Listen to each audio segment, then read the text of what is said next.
Welcome to Losing a Child, Always Andy's Mom. On this podcast, we journey through the devastating experience of the death of a child. Grief is seldom discussed openly in our culture, and the death of a child makes people feel even more uncomfortable. We approach the topic openly and honestly, speaking to people who have lost loved ones and experts who help care for them. Whether you are a parent experiencing loss or someone who wants to support another going through this tragedy, this podcast strives to offer hope and help.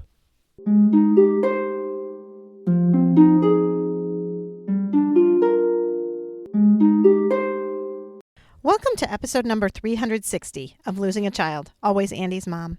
I'm Marcy Larson, Andy's mom. Today, I have the pleasure to introduce you to Jamie. Jamie is Lily's mom. I thoroughly enjoyed talking to Jamie today, and I know you will enjoy listening to her. I certainly have been going through more of a struggle lately. I've actually had some people write to me telling me that they can hear in my voice a little more sadness and more struggle. And that is definitely true. I've got a lot of things going on at home that I can't really talk about, and it's just been really stressful, and I have been more stressed recently.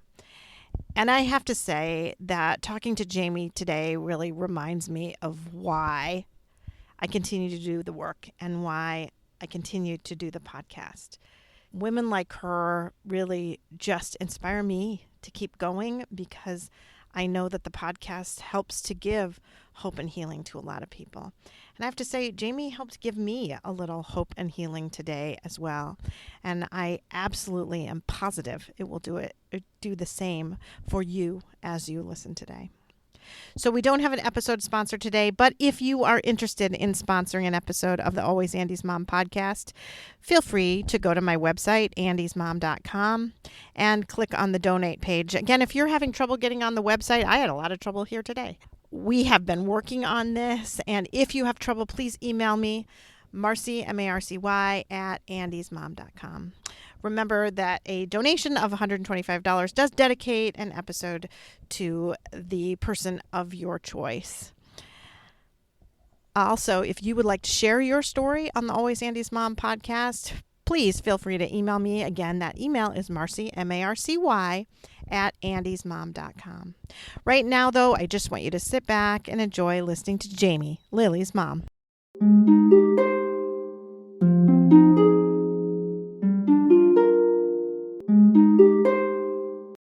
Thank you so much, Jamie, for agreeing to come on the Always Andy's Mom podcast today.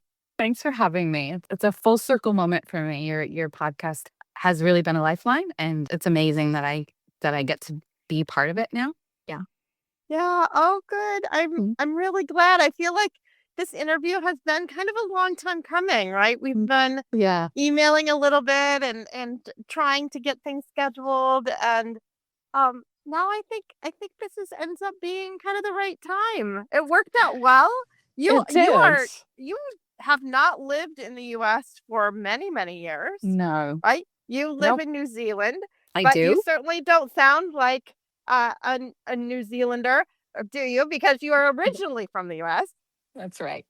But you're here visiting, and so we're taking this moment when we're in the same time zone to do this together. It's perfect. It's really perfect. And the episode, I was looking at it when the Zoom call came in, is 360. And I thought it was just perfect because it has come full circle for me. To be back where Lily was born. She was born in the United States, to kind of circle back to you and all of the women that have kind of helped me through the last 10 months. And yeah, the number really spoke to my heart. So it was great. Oh, that is beautiful, because I don't think you were always 360, actually. I think it's changed around a little bit. And even if it does, it was just the moment for me. The one, okay. Right. No, I mean, it is going to be 360 now, for sure. So, but I'm just saying maybe things worked out in timing like this because it was going to be something different than 360. And now it's exactly that. So perfect. And I think towards the end, I am going to talk about those little moments that have shifted and changed. And I think that they're ones that in particular, I need to pay attention to. Yeah. yeah, here's some little moments. Yeah. Yeah. I love that. Well, why don't you start out by just telling us all about your Lily? I'd love to, actually. I want to talk about her all the time. Yeah. So yeah, like I said, Lily was born in the United States. I met my husband, who's a New Zealander. I was a high school English teacher at the time, and I was just trying to make some extra money. And I was a bartender, kind of all through undergraduate and my master's program. So when I became a full-time teacher, they, obviously wasn't making very much money. So I thought I would bartend on the weekends, and he was traveling, and he came into the bar, and yeah, we just met that way. So we kind of dated long distance for about 3 years, and then he decided to move over to New Zealand permanently, and yeah, one thing led to another. We got married, and a year and, 5 months later, Lily was born on January 16th of 2007. So she made me a mama. She's my firstborn. I have 2 children, Lily, and then my son Danny came a few years later, but he was actually born in New Zealand. So she was really my everything, as your first Yeah. child is for those first few years, and just so much time I got to spend with her. She was an early riser, so we would be up kind of 4:35 a.m. and it was still dark. And I just remember so clearly that time that I had with her. She just sitting on the floor in the living room and just playing with her, and just getting to know her. It was really, really special. I had to, just financially, I had to go back to work when she was about 10 months old. Actually, I think she might have been 7 or 8 months old, and I only lasted about 2 months. I missed her. I wasn't meant to be at work yet, and I just was really struggling. And my husband came home from work one night and saw me just bawling my eyes out, and he said, "That's it. We'll move to New Zealand, and, I can work. I can be a builder with my dad." And we moved there. He had 2 sisters kind of in the town that he grew up in, and his mother and father were there. Both his grandmothers were there. His sisters hadn't had children at the time, but my husband just inherently knew that I would have a tribe of people around me. And the way that New Zealand works, it's a much easier going place, far less fast paced, and there's a lot of support from others. So as soon as we moved, it was a difficult decision, obviously, leaving my family, but it was the right one. And, as soon as we got there, I was able to, Lily all of a sudden had a grandmother and a grandfather kind of in the town that she was in. She had her aunties, her great grandparents. And there were these really cool play groups that you could have in New Zealand where they were free and they were for new mothers. And you would go to like just a school really, and, they have school halls there where they hold their assemblies and stuff, and so the mothers would book out, every Tuesday from 12:30 to 1:30, and we would have access to their kitchen, and we would have play toys, and the kids just got to play, and the mothers got to really get to know each other and get that support that I just didn't have when we were living in America. So it was a great thing, and that was it. We were definitely gonna stay in New Zealand, and we're still there, we still, live there. And she just, from very young, she was an artist. She loved art. She was just really creative, and she would just always do arts and crafts. So when we were actually renting a house in New Zealand at the time, and the landlord had said he wanted to carpet the place, and we were very grateful for that. And so we asked him if we could take the old carpet and put it into, it was an unattached garage. And so we laid the old carpet in the garage, and my husband kind of built these interior tables throughout the periphery of the inside of the garage. And I set up all of these art stations. So she had like a painting table, and then she had a glitter and glue table, and she had a hot glue and feather table, and she had coloring pencils and pastels and all this stuff. And she would just go out there in the morning, like just with her undies on or a diaper on, and she would just create all kinds of stuff. And it was just awesome. And I have so many of those things that she did. So yeah, she just really got a joy out of being creative, and she loved animals. That was her jam. That was her thing. So I do too. I love animals. We actually live on a farm now. We moved to a farm when she was about 7, and she was able to get every animal that she wanted. But at the time we were just, guinea pigs and bunnies and that kind of stuff. Yeah. Yeah. I remember it was her sixth birthday, and we had like a little mini petting zoo come to our house, and there was a little Shetland pony and like Flemish giant rabbits. And I have so many photos of her just in her glory doing that.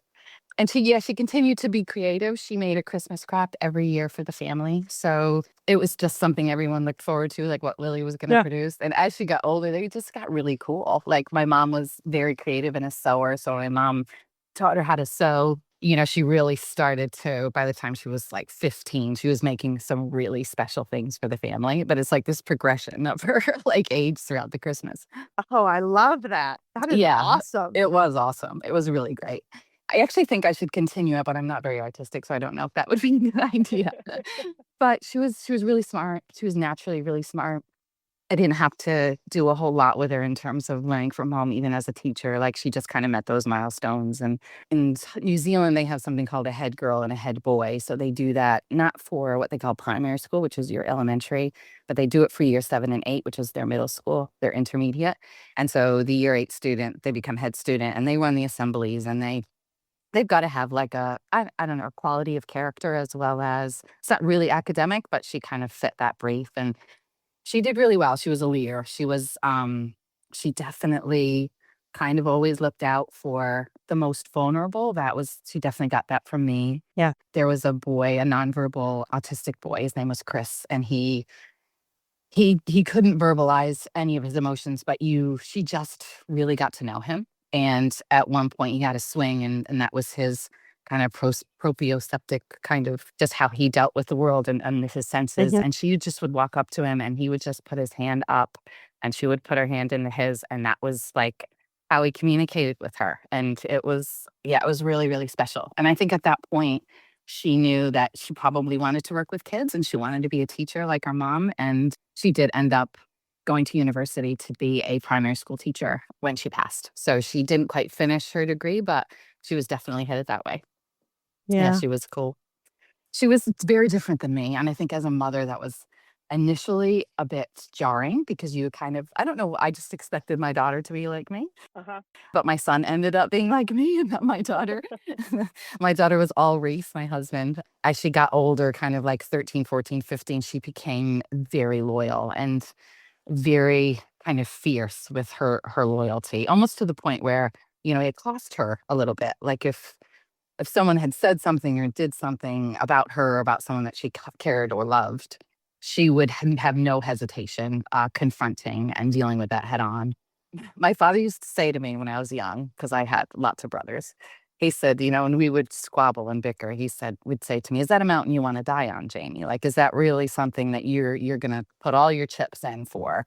And I had to start saying that to Lily a lot because she would get in so angry and just incensed about something. And I thought, the fallout is going to be bigger than what, this is birth. And she would say, I don't care, Mom, it was wrong. It's not okay that happened, or it's not okay that person said that. And I have no issue telling them how I feel. So, but she had a core group of friends, quite a few. She was a rower. So she had her rowing kind of athletic friends from that club. She had friends that she had since she was in elementary school that she kind of kept that really strong bond with. And then she had newer friends that she met as she got older. And she was loyal to them all. Like it was pretty amazing to watch her kind of move through the world with grace, but also with kind of like an edge that I would say intimidated some people because she didn't mince her words. I guess I'll say that. She didn't mince her words. She was just awesome. When she was about 15, she met a boy, his name's Jai, and they kind of instantly clicked. They were very similar. He was very fierce as well. I would say he was intimidating, but he was really soft inside when she got to know him. And they stayed together until the day that she passed. I think one of the things I said at her funeral was the gratitude I felt that she felt love like that. That even though she was almost 19 when she passed, she got to be in love. Yeah. And that was, to me, something that I was really grateful for. And she did a lot because she had an American passport and we would go, we'd come to, my dad lives in South Carolina and my mom lives in New York. My brother lives in New York, but we would, she went to Alaska on a cruise. She went to Mexico. She spent a lot of time in New York and South Carolina. She, went to Disney World. Like she was she knew about America and like was able to see a lot. Mhm. I think in New Zealand, when kids are, they're born and raised in New Zealand, we're so isolated that traveling to those places is really difficult financially. And it's actually not something that a lot of New Zealanders do. It's a beautiful place to live. And I think a lot of them just stay, Yeah, right. and they don't have that desire to see the world. But I was glad that she did. There was a lot of things that I'm really grateful for. And I think it's about reminding myself of those things when I'm feeling really, really down, that she had a life and she was able to do quite a bit in that 18 years. Yeah. Yeah. Well, she sounds like a really, really amazing girl. I Yeah.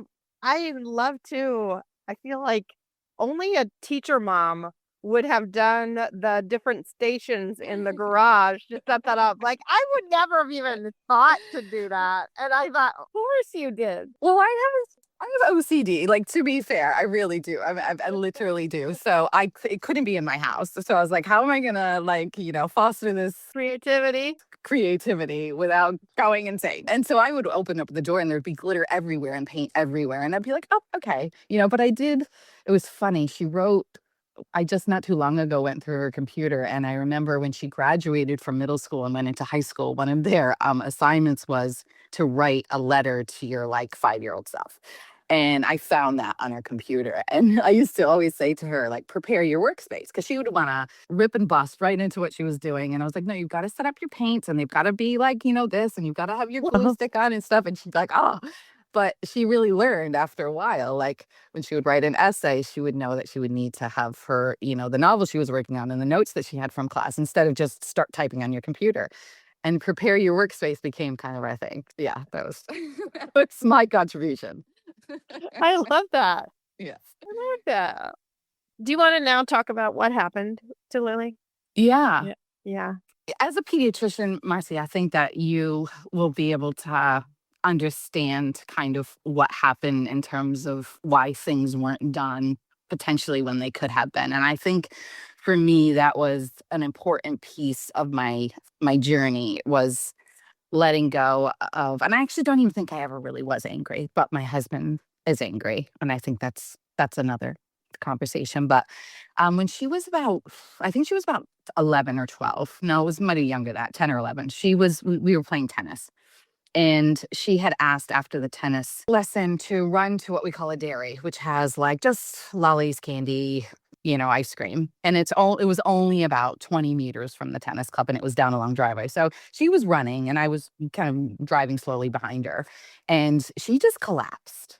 And I thought that she had tripped. And I thought, oh, and she didn't get up. So I, put the car in park and ran to her. And there was another couple mothers there. And she was conscious when we got to her, but she had peed her pants and didn't know why she was on the floor. So one of the mothers had said that she thought that Lily was kind of convulsing. So I thought, oh my God, she's had a seizure. So we took her to the ER, to the ED, and they did the tests, and there was no evidence of a seizure at all. So they sent us home, and kind of that was the end of it. I kept an eye on her.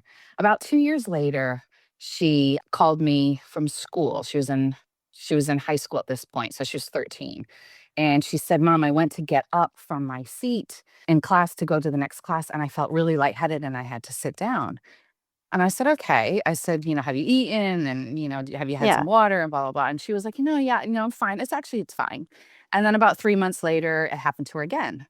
So I made an appointment with our GP and we talked it over. And in New Zealand, because it's socialized medicine, you don't always get the same doctor. So we have a clinic, but there's like 4 or 5 doctors.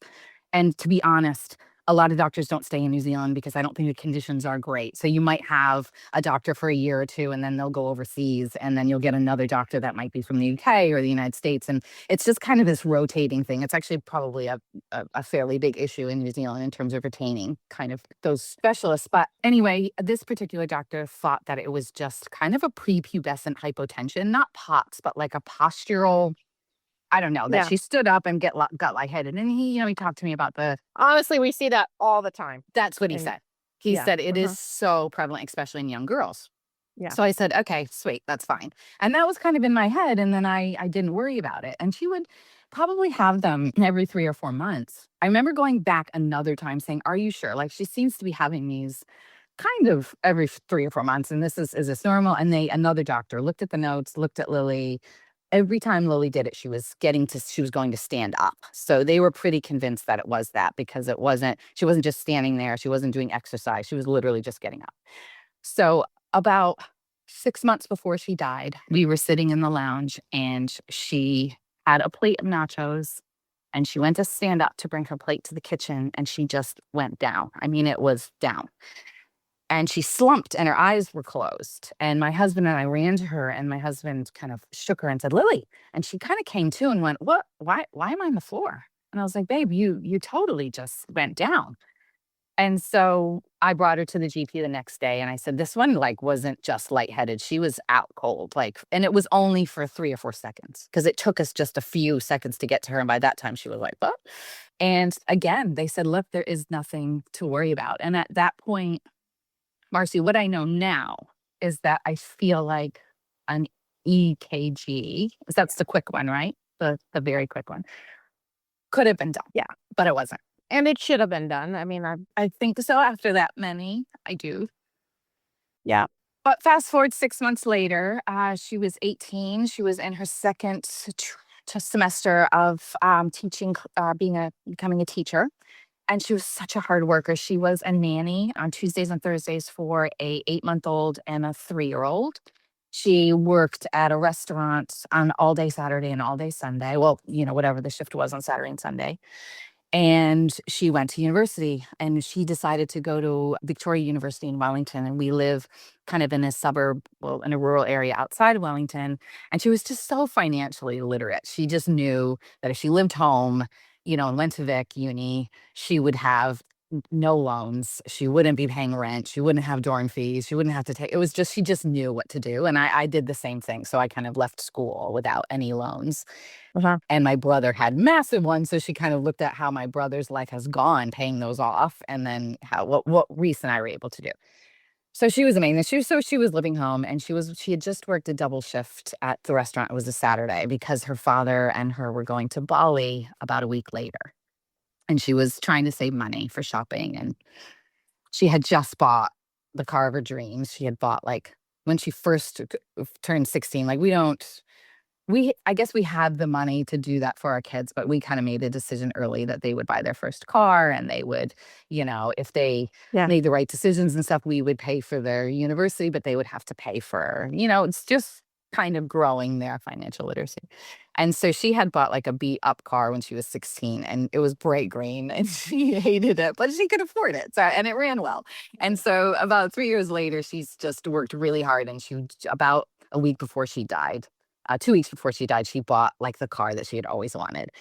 So she was working a double shift and she texted me I think it was about 8:15 and maybe 8:30. And she said, "Mom, I'm finally done with my double shift. I'm going to make so much money from Bali. I'm going to be able to shop. I'm so excited." And I said, "Okay, babe, awesome." It was a Saturday night. And she asked me if Vinny was inside because she had just gotten a rabbit about 6 months earlier and she had litter box trained it and made it into a house cat. It was so cool. He was like a cat, but he was a bunny. And she said, "Is Vinny still up?" And I said, yeah, he's up. I said, "So when you come in, just make sure he doesn't scoot out the front door." And she said, "Yep, okay, cool." And then my husband was at a friend's house right around the corner from Lily's work. And she said, "Do you want me to text Dad and see if he wants a ride home to see if he's had any, if he's had a couple beers with his friends, I'll pick him up." And I said, yeah, do that. And so she did. And Reese said, no, I'm not drinking. I'm fine. I'll be home later. And that was all good. And then she texted saying Dad didn't need a ride and that, she was on her way home. And I said, "Okay, babe." I said, "I'm really tired. So if I fall asleep, just wake me up when you get home, just so that I know you're safe and you're home." And I went to bed and I woke up at midnight and like a bolt out of bed. I don't know why. I just did. And then as soon as I woke up, I realized that she hadn't actually woken me up. And so I kind of ran. My husband wasn't home at this point either. And I ran to her bedroom and she wasn't in it. And I thought, okay, that's weird. And I checked Life 360 and it showed that she was still at the cafe. And the cafe closed at 9. And I thought, okay, a part of me thought maybe she's just gone out for some drinks because in New Zealand, the drinking age is 18. She didn't drink and drive, but I just thought, well, maybe she's just taken her workmates to Wellington into town. I don't know. But she's there, so maybe they're hanging out there. It was just really strange. And I could see that she had battery. I could see that her phone wasn't dead. And then I called and I called and I called, and it rang all the way through. So it didn't just go to voicemail. I knew that her phone battery wasn't dead. I knew, and she wasn't answering. And so I called Reese, and he was right around the corner. And I said, hon, Life 360 shows Lily's still there. And he said, it's fine, babe. Just I'll go and see her. And I said, no, I'm getting in the car. And it was pouring with rain. And I got in the car. It was about a 30-minute drive. And I pulled into the car park, and I saw her car there.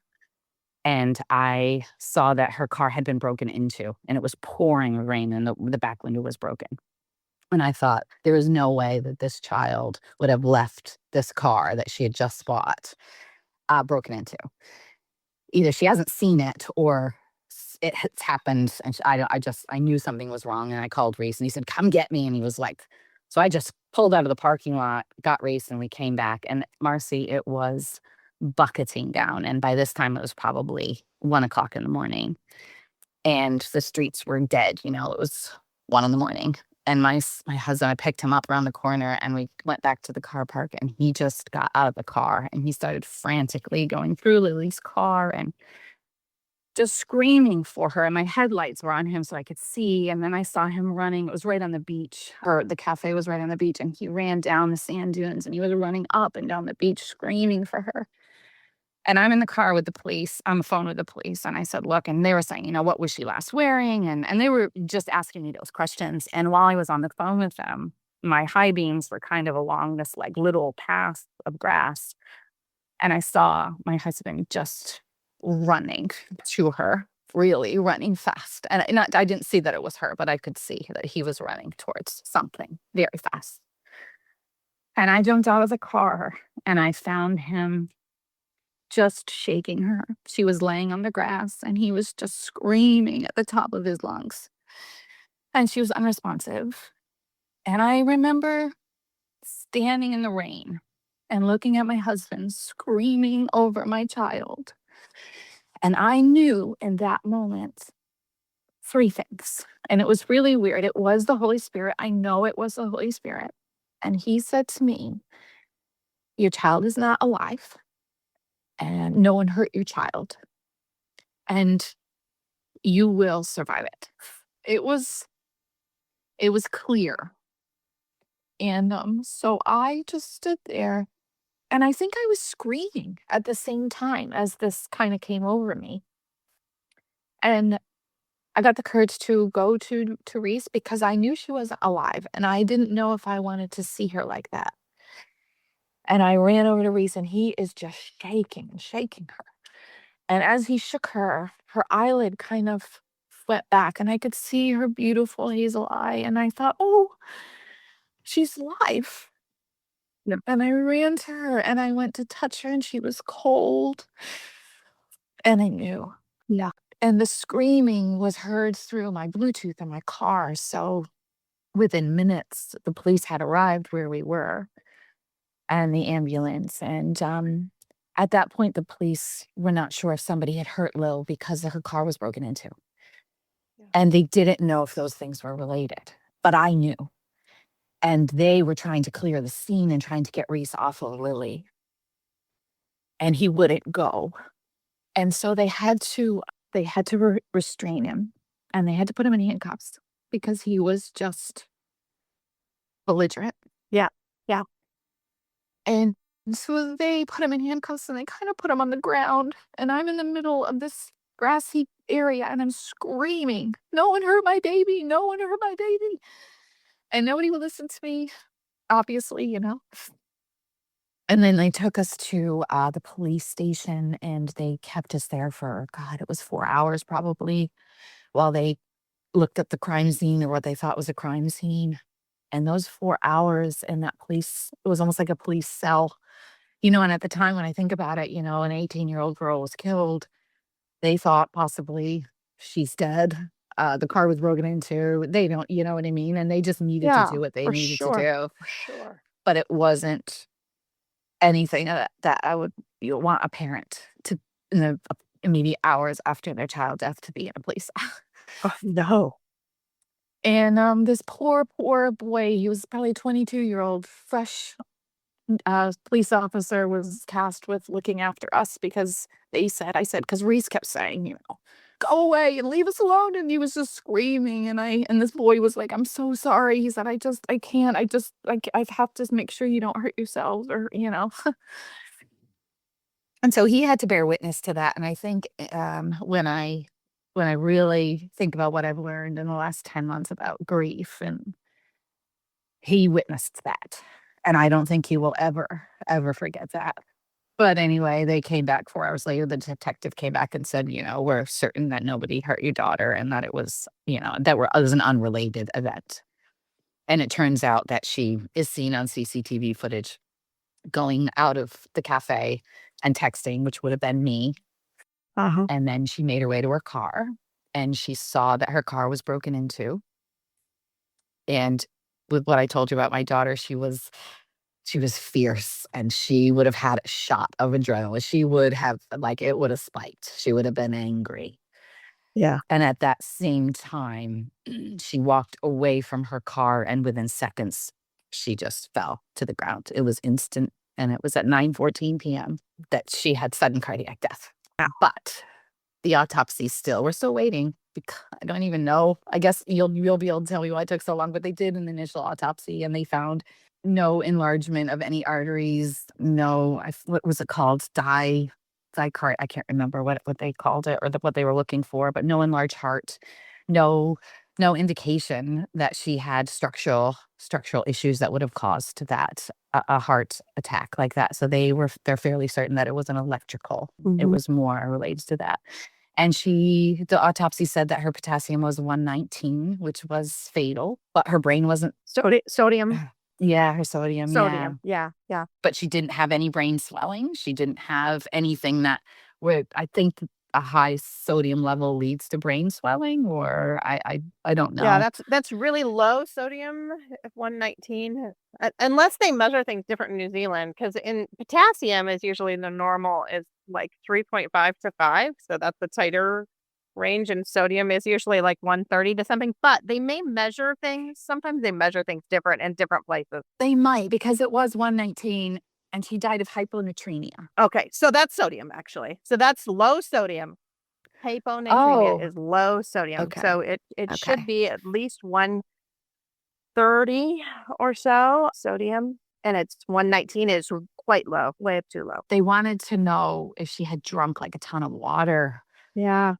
Or if that her talk screen came up with she wasn't, I think they were looking for ecstasy or something where somebody would drink a lot of water. Or I don't know, but it was, they just couldn't, they can't tell us. Wow, that's so crazy. Yeah. I know. But it was weird because in that moment when I saw her, when the Holy Spirit told me, but no one heard her, I knew it was her heart. I knew it was related to the things that had been building up in her. Oh, yeah. Over the last couple of years. And I feel like, you're always going to have those what ifs, or what if I had pushed harder, or what if I had. Yeah. There was nothing with the information they gave me at the time is what I worked with. And I have to kind of keep holding on to that. Yeah. But yeah, I guess her body can't tell us anything now, but what the Cardiac for Inherited Disease group have now got the case, and they believe that it's a cardiac issue that she had that was inherited. So we're now going through some genetic testing and kind of focusing on the living to see if we can find out and obviously prevent anything from happening in the future. Oh. So tragic. Yeah. It was. And you think about, God, there's no way to lose a child. No way. And I remember, I'll talk about it a little bit more, but I lost my brother when he was 8. So I grew up in a house of grief. And I knew that kids could die. And he had alpha-1 antitrypsin enzyme deficiency syndrome. So he was the only 8th case in the world to have had it when he was young. He would have been 58 now. I just knew. But I think I used to talk to my mom about it because she was really the only one that would talk to me about it. And that wasn't a lot. But I used to, think, I remember thinking in my bed at night as as a young person, like how hard it would be to lose a child. And would it be harder to lose a child, like if they were sick and you had to watch them suffer? Or would it be harder if it was a car accident like Andy, or if it was a sudden death like Lily, where you don't get to say goodbye and there is just boom, there is a before and there is an after, and it is a rupture, like a full rupture. But it's weird, when I was a young mom, I used to be really like hyper afraid. Even probably all the way until Lily died. Like anytime my kids would call me, I'd be like, "You okay?" And it became a running joke because they were like, "Yeah, Mom, I'm just hungry. Can I get lunch money?" And I would be like, Yeah. just constantly worried. But I do think that it was that was the post trauma from losing my brother Danny, who I've named my son after. But yeah, Sure. I mean, they're absolutely 100%, right? yeah, You grew up knowing that was a possibility. not just a possibility, but, it happened, and it happened in your own house. Yeah. Right. And I was only 3. So I remember thinking as a kid, I really wanted to know about Danny. And I would, there would be these photos, there was this charcoal drawing that's actually behind me now still. I just was desperate to know about him. And he died before there were like camcorders and before there was like a digital, so I had some photos, and I would ask stories. And my other brother, Jason, was 5, and he would talk to me. So I remember a little bit. And, I remember he pushed you around in your tricycle, and I remember that you loved him, but I was just desperate for information. And so when we lost Lily, I remember very clearly saying to myself that I will talk about her forever. Yeah. I don't care who doesn't want to hear it. Like, I am never going to have anybody be worried about bringing my daughter up with me, because it just didn't work for me as a kid. Like, I just won't do that. Yeah. Yeah. Yeah. So was your mom a good support for you then afterwards because of that? Yeah, she is like, yeah, and I think about, I don't remember where I heard it. I believe it was in your podcast. I believe it was a mother. It could have been in a book that I read, but called them tiny mercies. And I think it's an amazing kind of oxymoron, I guess, because they're so important. And one of those things, and it probably wasn't a tiny mercy, it was probably a massive one, is that I had my mom.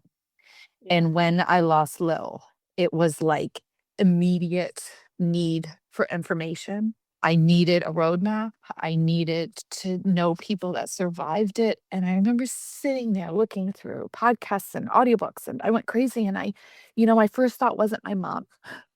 Yeah. And my first thought wasn't my mom because Danny wasn't ever talked about. Yeah. Right. It was probably, obviously my mom flew to New Zealand for the funeral, and it wasn't until she got there, because it took my mom 3 or 4 days to get to New Zealand.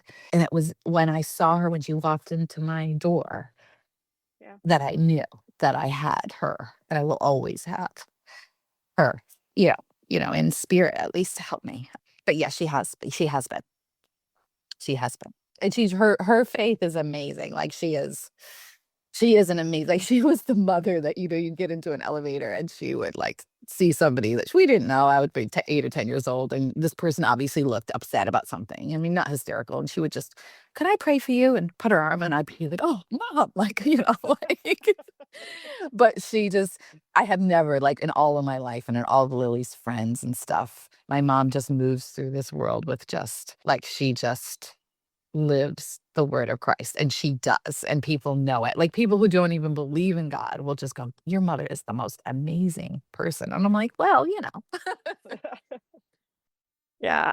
I think about how hard it is to watch your children grieve, because that's hard. I mean, I know you've experienced that obviously with your son Danny, watching Danny grieve, but I think about how difficult that would be in your mom's shoes to watch you grieve, right? Yeah. It's just would be, I don't know, like a little bit watching yourself, I'm certainly. Yeah, 100%.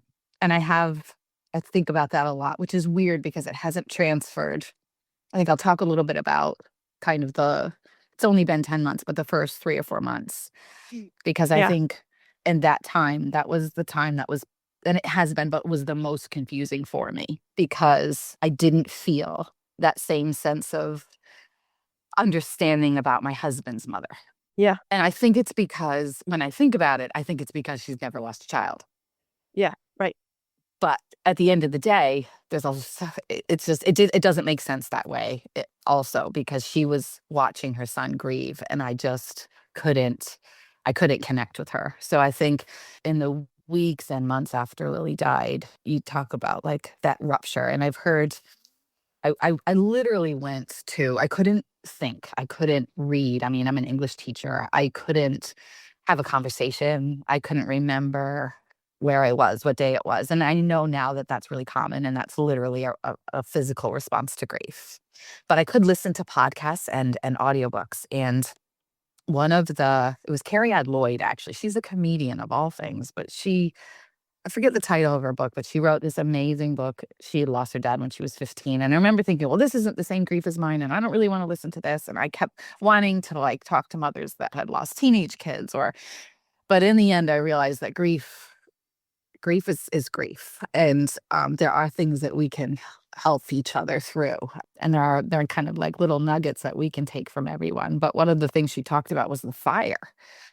And it gave me language. It was like Lily's death lit fire to my entire life, to my identity, to my relationships, to my marriage in a way, although we're really well. But I remember being really afraid of that.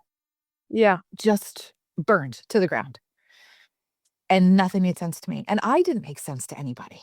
And nobody knew how to help me, but I just couldn't get me. It was like I was on an island, and it was the loneliest place. A lot of relationships that I had before the rupture did not survive or have not.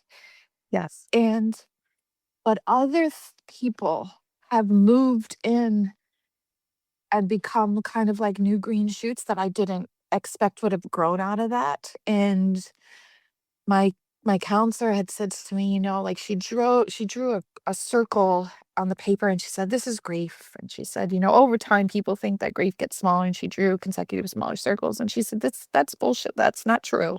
She said, grief will stay the same for your whole life. She said, and then she drew a circle around that original circle, and she said, but your world will grow bigger, and people will come in and help you carry that. And she said, and other people will leave. And that's okay. And it's about, because people were grieving me. They wanted me to be okay and go back. And I just remember thinking, I will never be the same person. So accept me the way I am right now, or leave. Because I can't handle the pressure of you wanting or needing anything from me. Yeah. And I guess that circles back, Oh, that's so, so true. That really, really resonates so much with me. I mean, I feel like now I'm almost 8 years. It's just around the corner now. And I think to all of my friendships that I had before, and really true friendships, only one has really survived in the same way. And just crazy. It's just crazy. it makes me very sad. Yeah, it makes me very sad. But the friendships that I have now that have replaced it are so precious to me. I know, right? I know. It's absolutely amazing. It is amazing. Like people you just either you never knew or knew you on the periphery of your life have just and it's like they stayed. Yeah. And I think they showed up. And people will often say to me even 10 months out, like, what can I do? What, and I just sit. Just sit with me.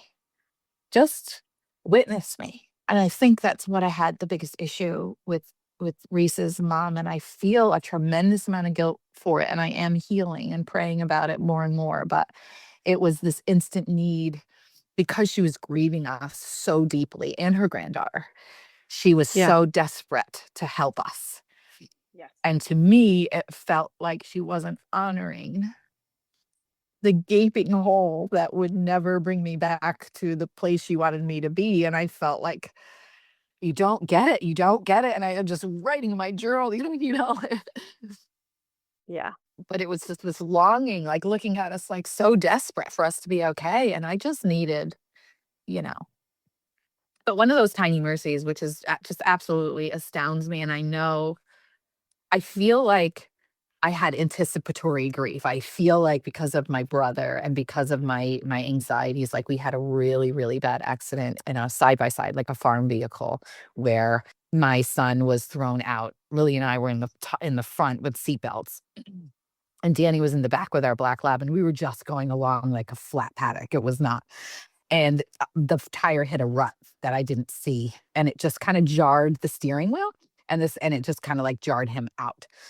And he ended up hitting his head on a rock. And so I was trying to get out of the vehicle going, oh my gosh, Reese is going to kill me. I need to get this thing right side up. And I just saw Danny, and he had like his head was split wide open. His skin was like split, and I could see his skull.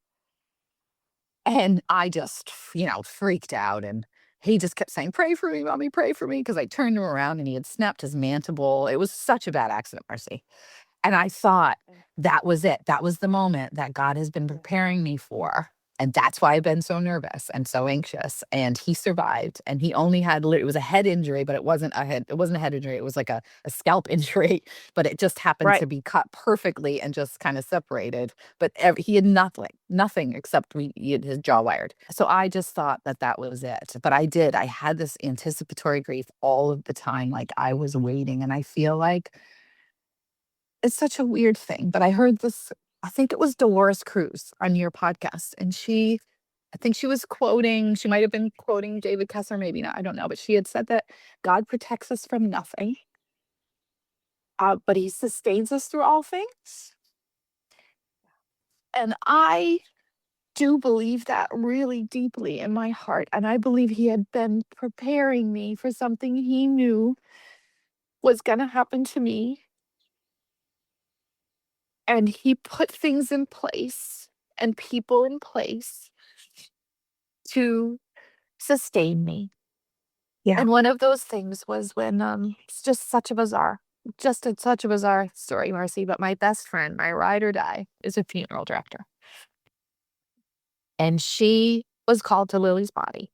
And she was on call that night. And so funerals actually have contracts for certain areas. Sounds really weird, and so when a body is called in and needs to be picked up and brought to a morgue, it's usually a funeral director who does it, in New Zealand anyway. And so she got called to Lily's body. And so I was in the police station, and I saw her call, and I just answered the phone, and she just went, Jive, and she's screaming. But she picked my baby up, and she knew enough to get Lily's fingerprints right away, which is, I know you have one of Andy. This is mine. Yeah. And I wouldn't have had that. I'll tell you about my tattoo a little bit later. I'm not a tattoo person, so this is very crazy for me to do. But anyway, she was there, and she was there from the day, and she became my gatekeeper. I remember you talking about your news person saying, you need to get somebody in front of this. You need to have somebody talking to people and doing the things that you're not going to be able to do. She did that just naturally and gracefully. She stayed at my house, slept next to me in the middle of the day when I couldn't get out of bed. She would tell people that I couldn't see anybody or that I was feeling okay. She would tell people what they could do to help me in terms of, not bringing so much. I wasn't eating, and I was just getting all this food, and the flowers were overwhelming me because they were dying. And I didn't know how to talk to people about that. And she just did. She just did. She was just, I'll never let her forget it, but God put her in my life 15 years ago. I know he did. Yeah. She didn't become a funeral director until 5 years ago. Yeah. But yeah, so that sovereignty, that sustaining is so important. My mom used to say to me, like when you're feeling upset about anything, she said, you just find a little bit of light, something that's a little bit of light, and you stand in that light. And she said, and then you wait for another bit of light to show up, and you walk to that, and you stand in that. And you be still until you see another bit. And that's how I've done this. I just find the light, and I just walk to it, and I stand there until I see something else to walk to. And your podcast has been a major part of the light that I've been sitting in. So and I know there's so many people that say that to you, but we all really mean it.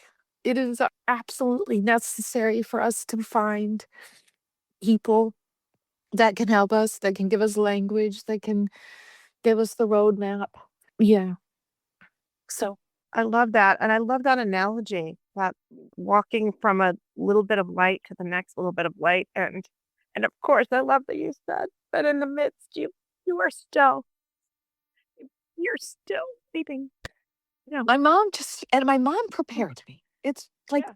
the Lord did all of this. And I grew up, my mom was very, very Christ centered. She was just a full gospel praise person. Yeah. My dad was Catholic and went to church and said the same rosary every day. And I remember thinking, God, doesn't God get bored? Like I remember thinking Catholicism was so boring. But I was raised in faith. But I didn't like my mom's church either, because my mom's church was like speaking in tongues and putting red sheets over people that were passing. I'm like, it was way too much for me. And this all eventuated obviously from Danny's death. And so they just kind of went so different in terms of how they dealt with it. Yeah. My dad would sit at the gravesite, all the time. And my mom would say to me, my son's not there. My son's not there. He's home. He's with his father. I don't want to go sit by a grave because that's not where he is. And I remember all of these things, and it was all preparation, Marcy. It was all preparation. Yeah. So when it was time to decide what we were gonna do with Lily, I went my mom's route. I had her cremated, and someone said the other day in one of your podcasts, a scatter tube. I wasn't given that, which I think that would have been a lot better. But Kirsty, my best friend, she obviously gave me the urn, but she took a quarter of the ashes out and had given them to me so that I could. I've since put her in places. Like I went back to the lake of the house where she was born, and I went down to my father's on the pier, and I took her to places that meant something. And I took a photo. Right, like kind of where I put the ashes, I take the photo from my perspective, and I have a wall at my house with her ashes, and I just have a larger picture of her and then tiny little pictures of all the places that I have taken her. And one of the main places I took her was my tattoo. Lily, she was an artist, and she wanted a tattoo so bad. And I was just like, no, no, no, no, no, no. Like, that's not gonna happen. And she was like, Mom, I want to do Grammy, my mom. She goes, I want to do Grammy's birth flower just on my side. And my mom used to always write letters to Lily. And at the end of her letters, she would always say, love you, my beautiful girl. Love Grammy, with a little heart. And the grammar was wrong, which I always thought was hilarious because I'm an English teacher. And anyway, she turned 18 and walked herself into a tattoo shop and put my mother's birth flower on her side. And with my mother's handwriting from those cards, she transferred it on. And she called my mom and FaceTimed my mom. And I thought my mom was just going to die, but she was like, oh, okay, Billy.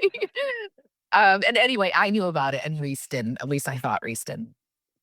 So when she died, and we had cremated her, I was sitting down with Reese, and I had told him, I said, do you want to see Lily's tattoo? And he goes, do you think I'm dumb? And I was like, what do you mean? He goes, I knew the day she got that. He goes, you girls, you think you kept it from me? And I was like, oh my God. But anyway, she just was like, and my next one's going to be this, and my next one's going to be this. And I was like, Lily, I don't know why, but I'm like, you're a straight A student, like you're going to be a teacher. Like you just this perfect person that God made. You don't need to mark up your body. She was like, I just really want to. Anyway, she passed away, and she didn't. So I tattooed Lily's fingerprint first on my wrist. And I remember being worried because my husband's like kind of like anti-tattoo. That's mine. I'm sure you've heard all this, right? You've heard all this about my tattoo. My husband hates my tattoo, my little be still tattoo on my arm. I think he's forgiven me for it, but what are they gonna do? What are they Right, gonna do? exactly. We survived this. And so I did it, and I did, and he was fine. He actually was fine with it. But then about 6 weeks later, well, actually, to backtrack, I know I'm probably running out of time, but when I was sitting in the lounge with the celebrant, which is such a weird name for a funeral person, but the celebrant sat across from me, and I was medicated to the hilt. I just, honestly, I didn't even know. They had asked me to pick out, clothes for her casket, and I wasn't here. I was somewhere else. I was in the clouds. I was, very, very distraught. And anyway, she said, tell me about your daughter so that I can write the intro. And I remember thinking, first of all, you're not going to tell anybody about my daughter. I'm going to tell people about my daughter. And I remember being angry at her for whatever reason. And I just couldn't believe that I was having to tell somebody about my daughter to read at my daughter's funeral. It just all seemed so wrong. And anyway, the only word that I could utter was that she was a lionheart. And I had never said that about her at all, ever. But she was like fierce and loyal and loving and protective and strong. And so after I did the tattoo with the fingerprint, I just was laying in bed one day and I thought, I'm going to tattoo a lion on my arm. I thought, I'm going to do it. I'm going to do it. And I kind of worked my way up and did some designs and I sent him to Reese and he didn't respond to any of the text and any of the photos. So I was like, oh, okay, well, it's not a no. And I just went in and I called Lily's tattoo artist and I said, look, this is what I want to do. And I sat down with her and I did. I don't know if you can see it, but I did a lion. And then I started doing lilies and her birth flower. And then I started adding, I have her tattoo that she had put on her ribs and built into the sleeve. And then I just kind of went crazy and here I am. With a whole full sleeve for those that are just listening and not watching. Mm-hmm. Yes. Yeah, it's funny because but she would have loved it. I mean, Gwen told me very early, I had a conversation with her and she had said that, you can't get a bereaved mother to a tattoo parlor fast enough. So true. And I thought it would never be me because Eric so did not want me to get one. But I finally just gave up on getting his blessing and I just went and did it. I did it on the anniversary of my mom's death. With my best friend Michelle. We went together and she got a little cross and I got my beef stew. I love it. And it was a bereaved dad who did it. So it felt really, I mean, you talked about full circle moments. Yeah. That was a full circle moment for me. I know before we're kind of running out of time here, but I know you wanted to talk a little more about some of those kind of little moments that you had. You said, are there other things you wanted to bring up about that? I think it's a bit of that going from light to light. Mm-hmm. I think that's probably the most important thing that for me, in those very early days and weeks, there was no light and I wasn't expecting to see any. But there comes a time where I think I write in my journal a lot. You just need to start to pay attention to what's happening and what's moving around you. Because things are moving around you and you might not see it for a very long time and that's okay. But as soon as you see something, you just need to pay attention to it and just acknowledge it. Yeah. I had, Lily's friends, even to this day, they come up all the time and they sit in her room and they go through her things and they talk about her and they play board games and they take care of my son. God, they take him everywhere. They eat snacks in my kitchen while I'm sitting on the couch and I look towards my kitchen and I see all these beautiful 19-year-old girls just eating chicken tenders or whatever it is they're eating and laughing and being like at home. And I constantly tell them, that is massive for me. They all have tattoos of lilies. It's just God he just put things. I'll tell you one thing that was actually it was undeniably like I couldn't. I would say I'm really struggling with Lily's room, Marcy. I can't. Yeah. That's okay. Her washing basket is still in the corner. Her makeup, her toothbrush is still in the bathroom. But anyway, I realized that part of what was keeping me so afraid of Lily's room. It was weird because the first 2 days after she died, I could not get out of her bed. And then something shifted in me where I couldn't walk into her room, whatever. She was like a pack rat. She kept everything, like everything. And so when I started initially to go through her room and to see what she had, most of the stuff, I was like, oh, I remember this or why she kept this. But then I started to uncover things that I didn't know why she kept. There was a beautiful jewelry box with a beautiful ring that my mom might have given her inside, a belly button ring from Temu or something. It was just there was no rhyme or reason. So I didn't know the stories behind her items and I became paralyzed around what it is that I need to keep and make sure that, my son's daughter gets or that I keep for myself. I just got overwhelmed. And it had been, it was about 8 months at that point and her friends had come over and they were in her room and I thought, you know what, I'm just going to go. So I go in and I sat on the floor and I just started bawling and I just talked to the girls about why I was feeling overwhelmed. I just didn't know what was precious to my daughter. And Drew goes, she goes, Jamie, I've got something for you. And I said, okay. And she handed me her phone and Lily had created these TikToks that were put to music. And one of them said, you thought she'd throw them away. And then at the very bottom of the corner, it said never. And it was like this 1-minute reel where she took still photos of everything that meant something to her and put it into this like kind of quick reel with music. And there in my lap was the things that I knew I needed to keep. And it was things I wouldn't have known about. It was like tickets from some event that I didn't even know she went to. But I had this like catalog from her. Oh my word. Handed to me. And I thought, okay, so I know where to start. And you know what? It wouldn't have been the things that I would have thought. So that was even different. I mean, the music and oh my God. And then Drew just said, look, I'm going to start a folder for you because I don't have TikTok. I'm 50 years old, you know? She said, I'm going to start a folder for you and I'm going to put all of those reels in it that I think that you're going to want. And like every once in a while to go, ding, Drew sent you a file. And like, then now I'm not ready, but when I'm ready, they will all be there. Oh, beautiful. I love that. So gorgeous. And just pay attention. Like for me, it was, you know, I started with like Megan Devine, It's Okay to Not Be Okay. And I did like it, but I do think she has some great advice, but she seemed too angry for me. And I wasn't angry. I haven't had anger. My husband has had anger. Yeah. I feel blessed that I don't have somebody to blame because I think if I did, that would be hard for me.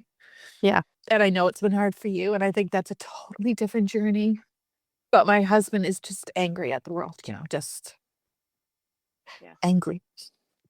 But and then I went and I found Lisa Bain, which I liked. And that was really important. Like she was in my ears quite a bit in the first couple weeks. And Carrie Ann Lloyd and Julia Samuels, Grief Works, really helped me. I don't know, it was her voice, the cadence of her speech, the measuredness of her. But then I found yours. And I think I emailed you like within an episode and I was like, oh my gosh, like I can't even tell you. I don't know why you didn't come up. You did not come up. And I mean, I had been searching for months. I don't know. So I made a review so that it makes sure. Well, I came up at the right time. You really I did. came up at the right time. Yeah. You really did. And everybody, so I just like to, I guess we call it New Zealand a shout out. I like to shout out to every single mom. Yeah. That listens to you. And that I listen to you and all of you. And I hear you, right? Yeah, I really do. You just say, I hear you. Yeah. I really do hear you. I haven't found a grief group in New Zealand so small. And so you guys are my group, Yeah. Well, and as a reminder, you can do groups through Starlight Ministries. I do that. Yes. We have some Australians that come on, so Do you? Okay. yes, we do. So that can work out. I thought about that and I was like, would I be getting up at 1 a.m? But then, and I do know. This is the thing. We have morning groups and we have evening groups. Okay. So you just kind of got to get the times right, but it may be able to work out for you. We're off for our summer, not your summer, but our summer.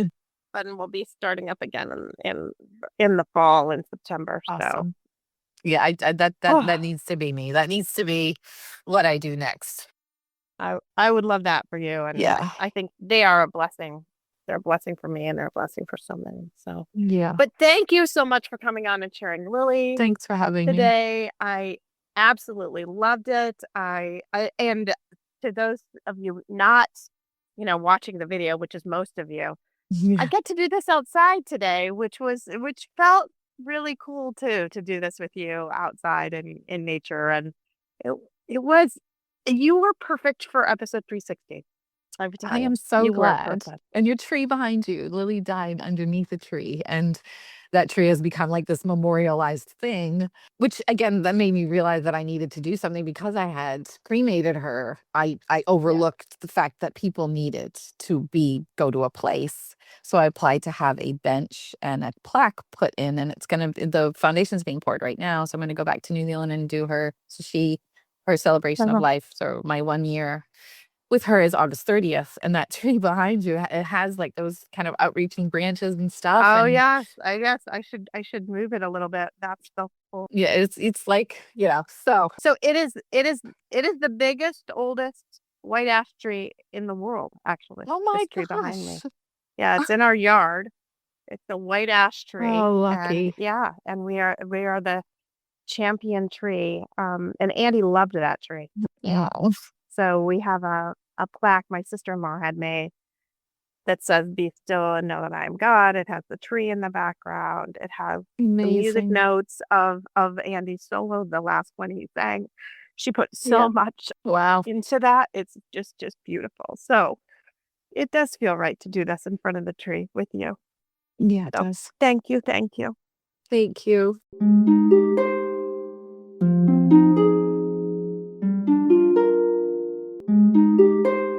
Thanks for listening. If you found this helpful and would like to support the podcast, please leave a 5-star rating and comment. To help financially, you can type Andy's Mom, one word, to the number 53555. This provides a link to GiveButter, which allows donations through PayPal, Venmo, Apple Pay, or credit cards. GiveButter will provide a receipt of your tax-deductible donation, or you can visit the donation page at andysmom.com/donate. Always Andy's Mom is a registered 501c3 and can receive donations through Thrivent Financial and Benevity. Marcy loves hearing from listeners. Please feel free to reach out to her via email at marcy@andysmom.com or on the Instagram or Facebook Always Andy's Mom accounts. Sign up for the email list to get weekly episode links as well as pictures of Marcy's guests and their children. Together, let's work to inspire hope, one day at a time.